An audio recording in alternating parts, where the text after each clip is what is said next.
من 18 سنة بنت واحد من أقوى السلاطين في ماليزيا تصدرت العناوين لما تجوزت راجل فرنسي عادي اسمه أوبري. لكن مش كل الناس كانوا مبسوطين من الجوازة دي، وبحسب التقارير والدها في البداية كان معارض للجوازة دي، وبرغم التحديات الاثنين رفضوا يتخلوا عن بعض. طيب إزاي أميرة، واحد من عامة الناس، قدروا يحاربوا عشان حبهم؟ إيه التضحيات اللي قدموها عشان يبقوا مع بعض؟ وإيه اللي حصل لهم بعد 18 سنة؟ اتفرج على الفيديو كامل عشان تعرف. ما تنسيش تعملي لايك واشتراك. يلا بينا نبدأ. العائلة الملكية في سيلانجور من أقدم وأغنى وأقوى العائلات الملكية في ماليزيا كلها. على رأس العائلة دي السلطان شهرودين، السلطان الحالي لسيلانجور، وواحد من أكثر الشخصيات الملكية المحترمة في البلد. عنده كده ولد وبنت، ومن بينهم عنده بنت هتكبر وتبقى واحدة من أكثر أعضاء العائلة الملكية الماليزية اللي الناس بتحبهم وبتعجب بيهم. اسمها تينكو زاتاشا، وقصتها من أكثر قصص الحب الملكية اللي ماليزيا شافتها، وكانت مميزة جداً. الأميرة زاتاشا اتولدت يوم 12 أكتوبر سنة 1973. طفولتها ما كانتش خالية من الصعوبات. أهلها اتطلقوا وهي عندها 14 سنة بس. اتعلمت تعليمها الأساسي في كوالالمبور، بعد كده انتقلت لندن عشان تكمل تعليمها الثانوي في مدرسة حكومية، وبعدها حصلت على بكالوريوس آداب في الأسبانية والفرنسية من جامعة ميدلسكس في لندن. بعد ما تخرجت كان ممكن تختار تعيش حياة رفاهية في القصر، لكن هي اختارت تبدأ من الصفر وتشق طريقها زي أي حد تاني. عمرها ما حبت تعتمد على مكانتها. بعد الجامعة زاتاشا اشتغلت في وظائف كتير، منها مسؤولة حسابات في برشلونة، ومديرة استقبال في فندق في لندن، وكمان كاتبة في جريدة نيو ستريتس تايمز في كوالالمبور. طول الفترة دي عمرها ما قالت إنها أميرة، لأنها كانت عايزة تتعامل زي أي زميلة تانية من غير أي معاملة خاصة أو امتيازات. حبها لفرنسا في الآخر خلاها تروح باريس، وهناك التحقت بجامعة السوربون. كانت عايشة في شقة استوديو صغيرة، وكانت بتاخد المترو كل يوم. كانت كتير بتسافر، تقريباً ساعتين، عشان تحضر محاضراتها المسائية، وفي نفس الوقت كانت بتشتغل بدوام كامل في مقر لوريال الرئيسي في باريس كمديرة الاتصالات المؤسسية الدولية.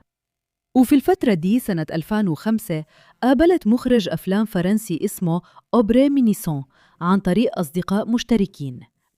أوبري اللي أصله من باريس طلب منه يوري زاتاشا المدينة لأنها كانت جديدة هناك، وسريعاً جداً أعجب بيها.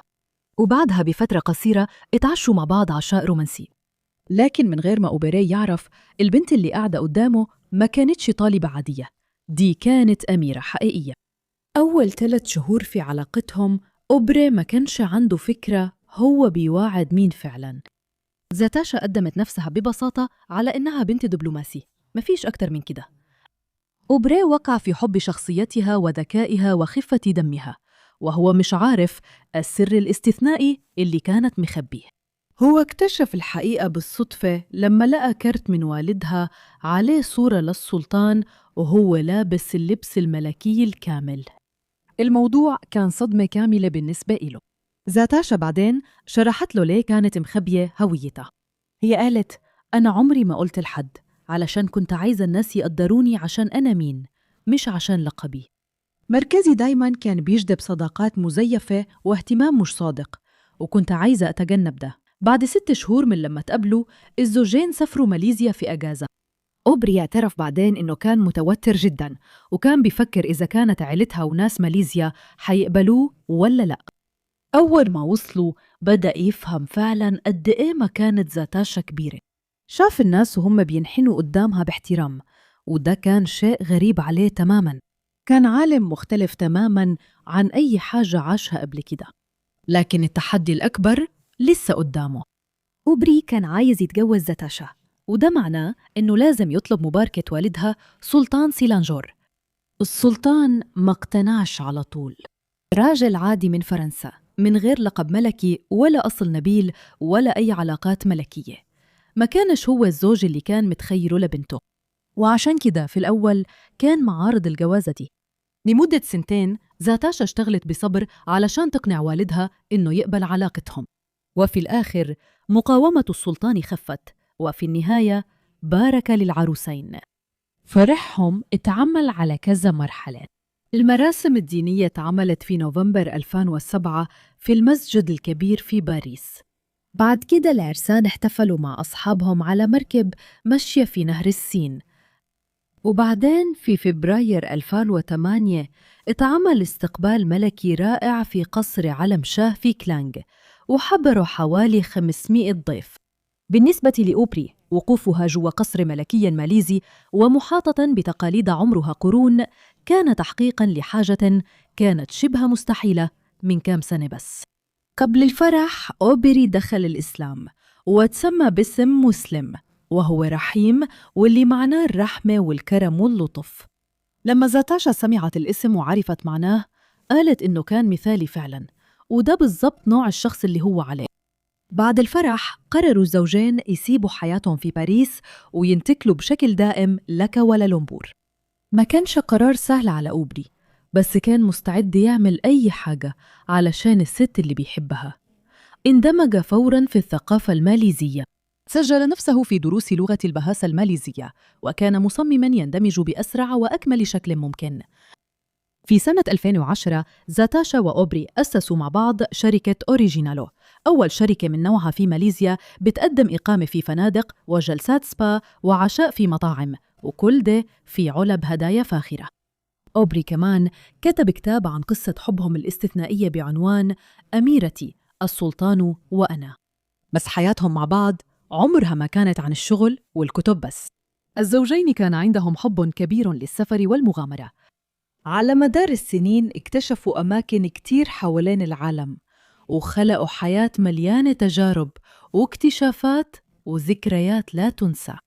يمكن ده يكون سبب من الأسباب اللي خلتهم ما يخلفوش، مع إنهم عمرهم ما وصفوها قدام الناس إنها كانت تضحية، لكن كانوا باين عليهم السعادة التامة بالحياة اللي بنوها مع بعض. النهاردة تقريباً عدى 18 سنة على جوازهم، ومع كده علاقتهم لسه قوية زي ما هي. أوبري دلوقتي بتشتغل مديرة لشركة لايت تارجتس في ماليزيا، وهي شركة متخصصة في تصميم وتنفيذ الإضاءة. هو كمان عنده أسهم في سلسلة كولد ستون كريمري في ماليزيا، وكمان بيشارك بشكل نشيط في سباقات الماراثون. تينكو زاتاشا من ناحيتها عمرها ما بطلت تدي وتساعد الناس. هي راعية وبتدعم بنشاط عدد كبير من الجمعيات الخيرية ومنظمات المجتمع، وبتشتغل عن قرب مع برامج بتدعم الأطفال المحرومين والأسر الضعيفة والناس اللي بيمروا بظروف صعبة. الناس اللي يعرفوها بيقولوا عنها إنها مش بس بتحضر الفعاليات، هي بتشارك بنفسها في كل قضية بتدعمها. لما تسألت عن سر جوازهم القوي، زاتاشا قالت إنه الصراحة والتواصل، وإنهم دايماً بيحطوا بعض في المقام الأول هم أساس علاقتهم. أوبري أضافت إنه الجواز الناجح محتاج إنه الواحد يتعلم يفكر أقل بمنطق الفرد وأكتر بروح الفريق، ويركز على العلاقة مش على نفسه بس. انتي شايفة إنه ده فعلاً هو السر الحقيقي للجواز السعيد؟ شاركي رأيك في التعليقات. وكده خلاص، لو عجبك الفيديو وعايزة تشوفي فيديوهات تانية زيه ما تنسيش تعملي لايك تحت تقديراً، ولو لسه ما اشتركتيش فعلا لازم تشتركي. اشتركي في قناتي وفعلي جرس التنبيهات عشان يوصلك كل جديد أول بأول، لأني بنزل فيديو جديد كل أسبوع. أشوفك في الفيديو الجاي.